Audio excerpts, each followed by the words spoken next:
All right, we're jumping right back in with Josh today. And Josh, I think you touched on something earlier in the last episode that I think we should definitely spend some time on.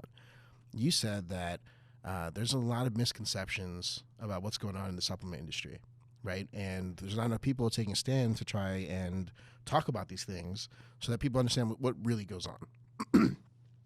Let's talk about some of these misconceptions, right? Because I can't tell you how many times I go on a date and I'm like, yeah, I make supplements. They're like, ooh, the FDA doesn't even regulate those. What are you doing? I'm like, what are you talking about?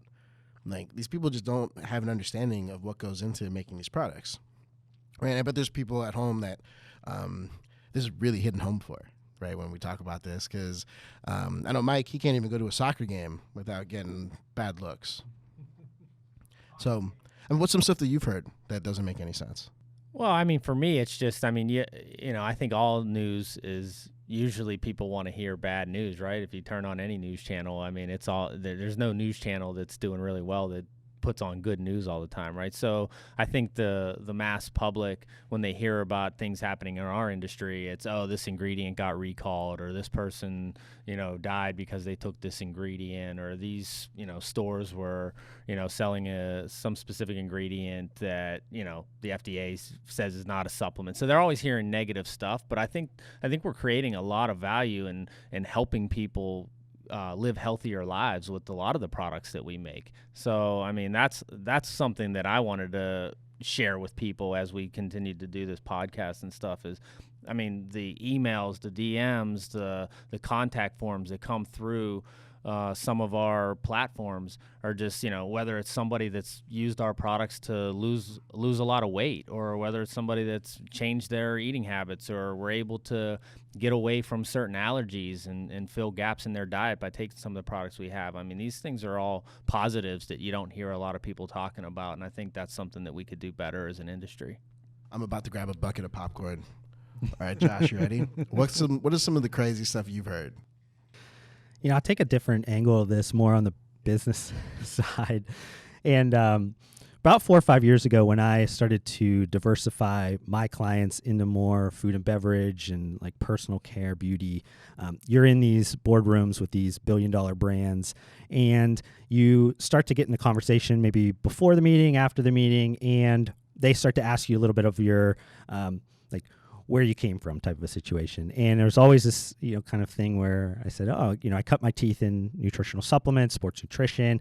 And there was always this, like kind of, that's where you came from. Like, and all of a sudden, whatever I said in that meeting, either it was before or after, they took it down a couple notches. Like should we trust this guy now? Because of, you know, that industry is definitely not maybe the most respected from a business community standpoint. And I took that personal because I thought to myself, like, that's a knock on me, one, but you're also knocking a big chunk of my past, a big chunk of what made me who I am. And what I told people that was most important of why I loved it was because outside of maybe like the tech industry, like innovation or the speed at which things can come to market, there's not another place that you can point to that has that speed that supplements and sports nutrition has. So for me, it was such a hotbed of learning. I thought, man, I'm gaining so much more knowledge. Also from a standpoint, the businesses are not billion-dollar brands, so you have a lot of smaller businesses that you get to put your hands into a ton of different things. You get to learn a ton of different things. You get to see different patterns or sequences or whatever. And what it just came down to is that a lot of them looked at it and only perpetuated what they saw in the news as like, it's the Wild Wild West. These guys aren't, you know, doing anything morally or ethically right. Why aren't they just pharmaceutical companies? I don't understand, you know, how they kind of fit into this whole thing. And they looked down on the business community in that world and said, they're not good business people. And what I've loved over the last couple of years, a lot with the mergers and acquisitions that are happening, is that there is some validation because all these same CPG brands that I worked with before are now buying the brands in our industry. So there's some validation to like, oh, actually there is some really great business people, really great products in the industry. You got to see through the trees, and I think that's with anything. But for some reason, they blanketed it.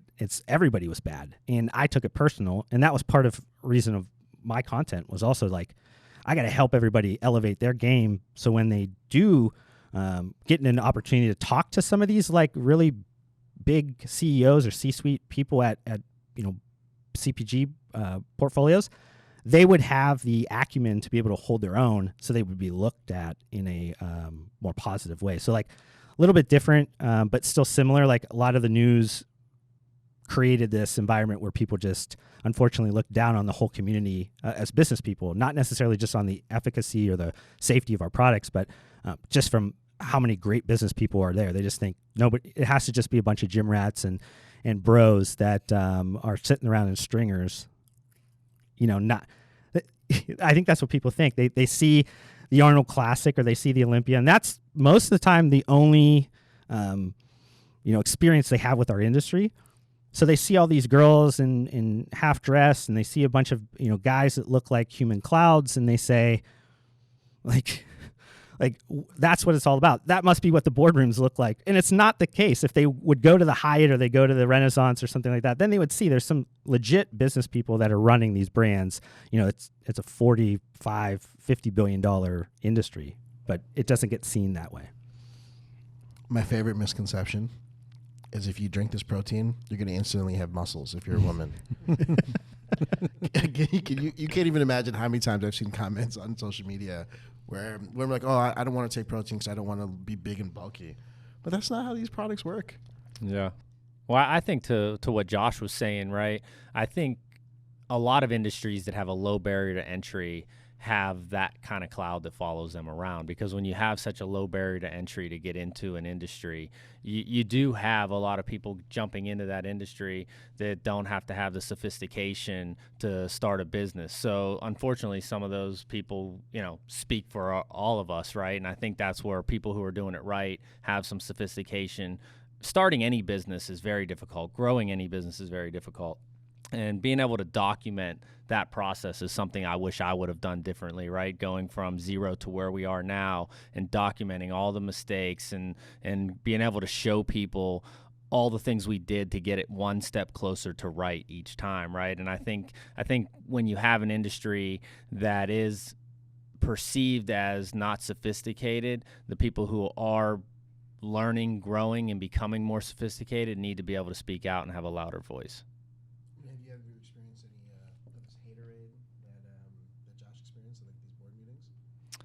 At board meetings, no. I mean, not necessarily. I don't sit in board meetings with other, C-level suite people from other brands and stuff like that. I mean, usually if I'm sitting in a room with people from those types of companies, we're talking about potential business and their manufacturing needs and stuff like that, so they're already in the industry.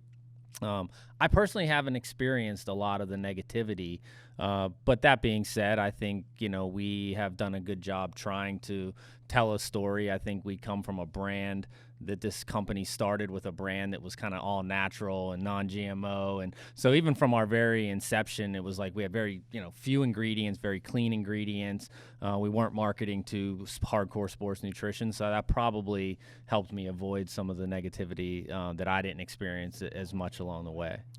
I think there's like 4 things that we would constantly hear when I had shreds, right? Oh, is your thing FDA approved? I'm like, what? So that's not how this works, right? 2, why did you guys make something that's going to cause me cancer? Goddamn Prop 65, I hate that thing, right? I'd hear something about like, I didn't like the way this tasted, right? And I've opened the package. Can I still return it? I looked at them and I would just be like, would you eat like a half a sandwich and go back to the restaurant and be, I didn't like it, and like expect to get a refund? I mean, obviously I gave them the refund because it's just the right thing to do. But I mean, how are you not gonna like chocolate protein with sucralose? I mean, that's like the most delicious thing ever. And I think the last thing that I would always hear is like, where's my package? I'm like, you just ordered it 30 minutes ago. Like, what do you mean, where's my package? Like, why don't I have tracking yet?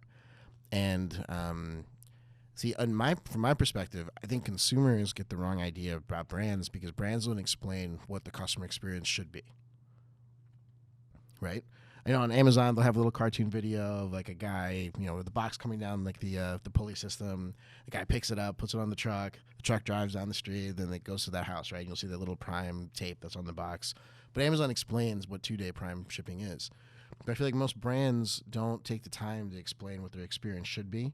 And I think that's where that connotation comes in, right? And then it's so easy to not trust the brand when you start seeing articles like what happened with like Jack 3D in Hawaii, right?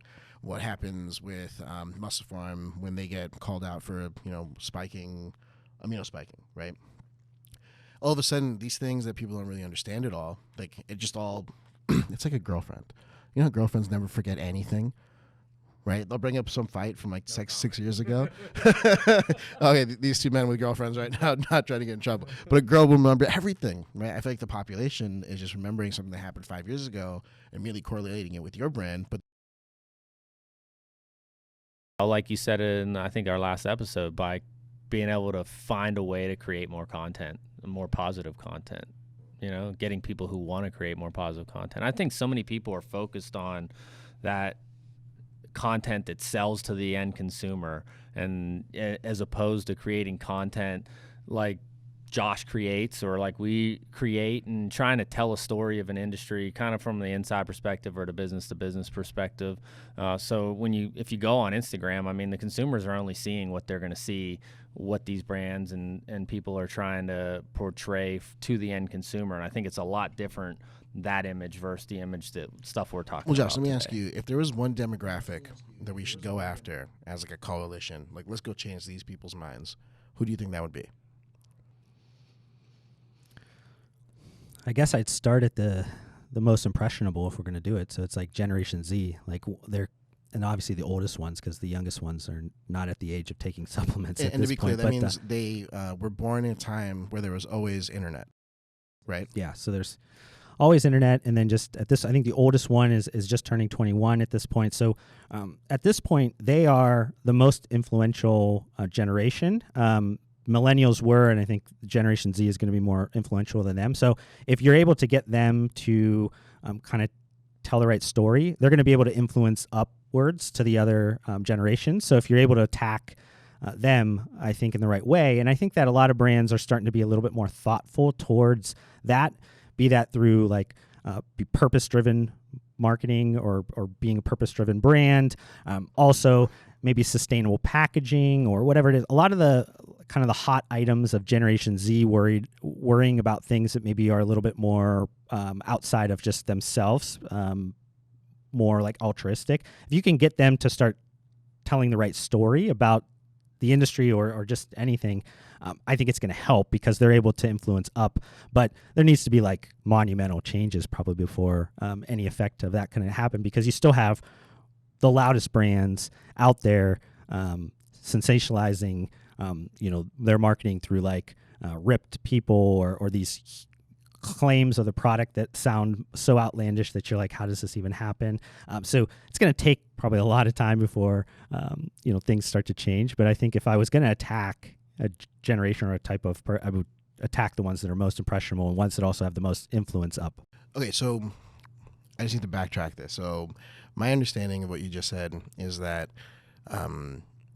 we have an audience here, right, that you could reach very easily. And some brands are doing it in a way where they're getting ROI, right, because they're using that sustainable packaging, or they're organic certified, or purpose-driven marketing, or whatever it is, right? But the brands that aren't doing it right are making the problem even worse, right, because they're constantly showcasing all that stuff that immediately goes back to what all the other generations have thought. So, why can't we go after those brands that are just not doing it right and teach them ways to do it better? Is it because it just doesn't work for ROI for these brands? I mean, I think you're already seeing a little bit of that. Like the late cycle ones that have been doing it for a long period of time, like the legacy brands, they're dying. You know what I mean? They're closing their doors at this point. So a lot of the market is saying, we're not going to buy your product. We don't believe your story anymore. But there's still a lot of these brands that are a lot younger that unfortunately have not hit that life cycle that they're going to phase out. So new brands that are getting started, hopefully, will have the right fundamentals of what they, be that purpose-driven sustainability, be that certified organic ingredients, or whatever the hot buttons are at the time that is going to be most important. You have them being the loudest to the youngest people. Hopefully then the market kind of grows them to a point where that is the expectation for all brands. So then all of a sudden, hopefully, people will either bend to that, or they'll continue to try to beat their head against a wall and do what they've done for the last 10 or 20 years, and they'll just die out like all the other legacy brands. So it's kind of, hopefully the support is going towards these brands that are going to do the things the right way over trying to teach a dog new tricks, teach an old dog new tricks. See, now I'm tripping up, and I'm not even the foreign guy here, so. But I guess, like, I get worried because you see brands doing like what Camel did, right? That you throw like a cool little cartoon figure on a product, and now kids are going to start buying it. I mean, it's like you said, right? They show a ripped person, or they show a claim that just isn't possible. I mean, how do you fight the misconception of those weird claims? I mean, what are some of these weird claims that products are making? Here's my take on it. I think, the industry started with this misconception that you drink this protein, or marketing that I've seen that says you drink this protein, you're going to look like this guy, Ronnie Coleman. Pick somebody, from the bodybuilding era, right? And we all know now that's not true, right? But for the longest time, that was what people were being told, and they believed it. And then when they found out it wasn't true, there wasn't anybody that jumped in really quickly to tell a new story about what supplements really do for you and how you really use supplements and what benefits you should expect to get out of them versus what people are telling you you're going to get out of them that aren't realistic. So I think it started on a shaky foundation. So trying to like unwind that is going to be the people who win, or the people who are going to really understand this is what supplements do. This is what these botanicals do for a certain, condition that you may have, or reducing inflammation or something like that, and telling that story versus telling these exaggerated stories on how you're going to get really ripped and put on 80 pounds and stuff that's just not true for, drinking a protein or something like that specific. Well, let's answer the age-old question. Do supplements work? Supplements absolutely do work. They work. Specific ingredients work for specific results, right? You've got to be able to tell the customer what those results really are and let them determine if that's the result they want in their life. You can't tell them a fake story about a fake result. Yeah, I think if you have all of the other kind of inputs kind of covered, like your diet is appropriate to your goal, your training is appropriate to your goal, maybe your sleep or rest is appropriate to your goal, and then you add supplements, it's going to add that extra, whatever it is, couple incremental type of percentage to help you. It's not necessarily, the word in itself, supplement, is supposed to supplement the key items of that, of those inputs. Like, so if you're not doing those things properly, supplements are not going to work. For the people that do and have the right regimen to whatever their goals are, they 100% work as long as the product is what it actually says it is. So so supplements work, but they don't work if you take them by themselves. I would agree. I mean, I think that they still have they still have a small amount. You're probably not going to notice that they're working, I think, because you're not putting on all the other work in the other area, like the magic pill type of a situation, where people want to have that fat burner that all of a sudden they can take and still eat Big Macs and they lose weight. It's just not going to happen. I mean, I think that there was a pharmaceutical around for a while that was doing that, right? Which it might still be around or not. It was creating some major issues for people that were doing that. Well, when I owned a fitness facility, right, and there was a lot of personal trainers working there, and they had a lot of clients. I mean, one of the simplest things that using the word supplement is they were working with, like, say, a lot of women, even men that wanted to lose weight, right? I mean, if someone's waking up and eating Lucky Charms or pancakes for breakfast, and you all of a sudden say, we're going to supplement your breakfast with this shake that's 100 calories of whey protein isolate, you might mix some berries with it or something like that, and that person starts supplementing this ridiculously high calorie breakfast with this healthy shake every morning, just that in of itself will clearly work if this person is working out and help them reach their goals, right? So, but again, that's a realistic goal, is like you're going to drink this shake and you're going to replace it with something, right? You're replacing something that isn't good for you with the shake, and it's going to help you reach your goals. Not you're going to drink the shake and 3 days from now you're going to, look like, some supermodel on a cover of a magazine. I think the question in itself is flawed, right? Do supplements work? I think that's just the wrong question. If someone's asking that, then they just don't understand what it means to go down an aisle in a grocery store and pick out a product. The real question should be, how is this supplement going to help me get to where I want to get to, right? And I feel like not enough brands or not enough product knowledge exists. Like, why is adding 20 grams of protein to my diet going to help me grow my muscle? Right? I mean, I know the answer to that. I know Josh could probably write a whole term paper on how this works, right? But at the end of the day, I feel like just not enough people understand those pieces, and I feel like brands should take on that responsibility of educating. And people they've got to educate them to a realistic expectation, where I think is where we've been lacking in the industry for years. Yeah. So none of that stuff where, like the Snickers bar, where when you're really mad and like you're running through like a boardroom, but you take one bite of Snickers and now you're calm. In itself is a misconception. Is I always tell a lot of these brands that are very focused on the science aspect of supplements, and they are, trying to overcomplicate the whole process. I tell them, spend some time going to like a trade show or go do a demo at a GNC or a vitamin shop and really see like the education level of the consumers that are buying these products. And then you'll be able to then reach those customers much better if you understand where their starting off period is. There's different kind of complexities to the content that needs to be put out there.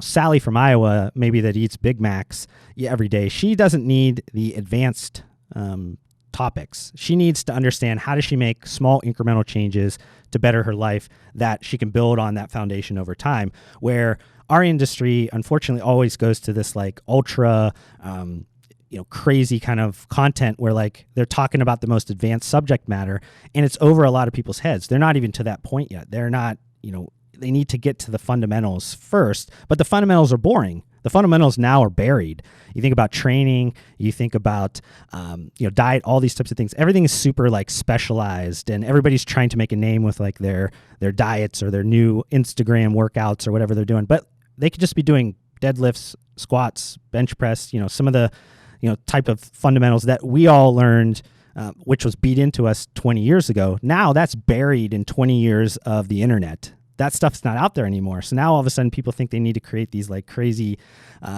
complex things.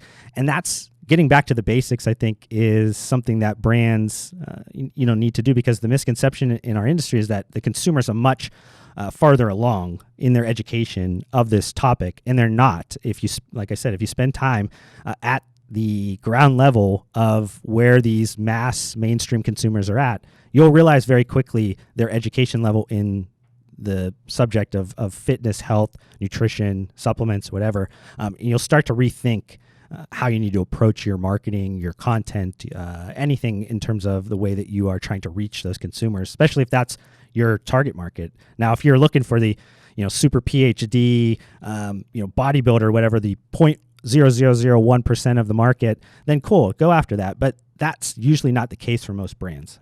Okay. So I think we're all in agreement. Chemistry is real.